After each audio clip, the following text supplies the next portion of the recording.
Hello, this is Dylan Toe from Everlook Photography. I'm going to record a short video about my trip up to Mount Fyffe. So this is the Kaikoura Range as seen from the Kaikoura Peninsula, and this mountain here is Mount Fyffe.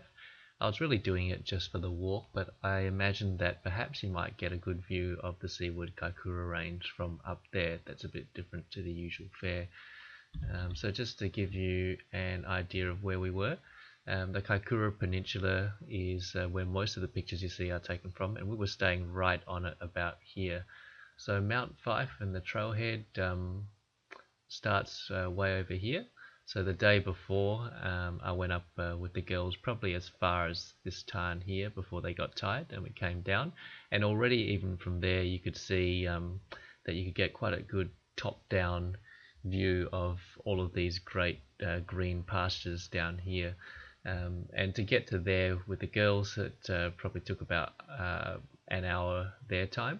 I quickly just did a bit of a jog up to a roundabout up here, and that took me about half an hour longer. So the track itself starts at 200 meters elevation and goes up to 1600 elevation at Mount Fyffe itself, with a short break at Mount Fyffe Hut.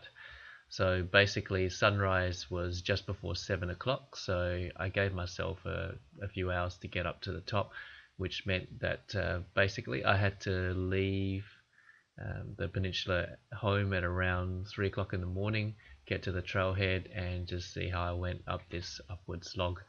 And it was really just a slog up a four-wheel drive trail with some snow at the end, so I did put on some of my put on my mini spikes to pack in the bag, and they actually came into use right at the top where whole sections of the path were a bit icy. So once I got to the top, I'll just show you the Lightroom catalog as to what I was planning to do.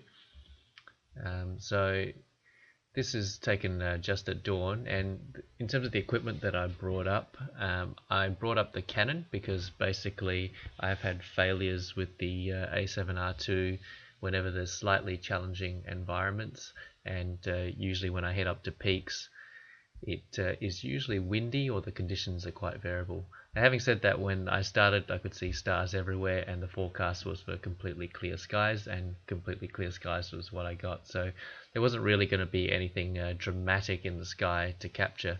So when I got up after getting warm a little bit, I took some wide angle shots looking out towards the sea and the sunrise, and really I didn't like what I was getting too much. I thought that I'd be shooting this angle more for the telephoto stuff that you get in the distance there. So before the light started happening pre-dawn, I started shooting just for some compositions, chucked in a selfie. It was a blue owl just for the hell of it. Because I was shooting fairly wide, these mountains in the background seem a bit minimized. And I have to check, but I think my Mark IV's spirit level is a bit off because all of my images tend to be a bit tilted right down when the spirit level says it's actually level. So in post-process I'm going to have to elevate these mountains because on the topo maps itself these are actually higher. So as you can see, the sun started peeping through. It wasn't doing anything funky, so I just took a few shots and then headed back to where I had already scouted some potential shots before, and shot some of the light hitting the side of the mountain.